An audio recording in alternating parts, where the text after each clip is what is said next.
வணக்கம். இது நியூஸ் 7 மன்னார் செய்திகள்.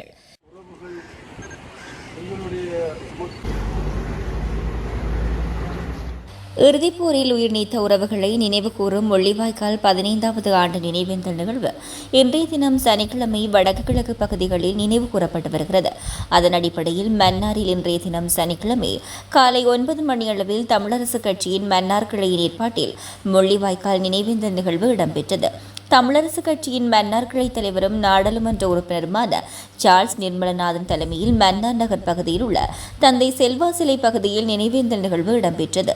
இதன்போது முள்ளிவாய்க்கால் நினைவேந்தல் பொதுச்சுடர் ஏற்றப்பட்டு மௌன அஞ்சலி நிகழ்வு இடம்பெற்றது. அதனைத் தொடர்ந்து மக்களுக்கு முள்ளிவாய்க்கால் நினைவு கஞ்சி வழங்கப்பட்டது.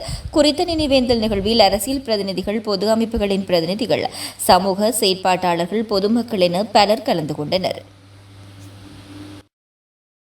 காணாமலாக்கப்பட்ட அந்த நாளை நினைவுகூறும் முகமாகவும் அதே நேரத்தில் முன்னாள் ஆயர் ராயப்பு ஜோசப் அவர்கள் அந்த 1,46,000க்கு மேற்பட்ட மக்கள் முள்ளிவாய்க்காலில் கொன்றும் காணாமல் பட்டுள்ளார்கள் என்றதை அவர் ஆணைக்குழுக்கு முன் நேரடி சாட்சியாக அளித்ததையும் இந்த நேரத்தில் நினைவு கூர்ந்து, இந்த சர்வதேச நாடுகள் தமிழினத்தை அழிப்பதற்கு, அன்று சிங்கள பேரினவாதத்திற்கு எவ்வாறு உதவி செய்தார்கள், அவர்கள் இன்று இந்த 15 வருடங்கள் கடந்தும் இந்த தமிழினம் தொடர்ச்சியாக அழிக்கப்பட்டு கொண்டு இருக்கின்ற இந்த நேரத்தில் தொடர்ச்சியாக சர்வதேசம் மௌனம் காத்து வருவதும் தமிழினத்திற்கு மிகப்பெரிய ஒரு ஏமாற்றமாக இருக்கிறது.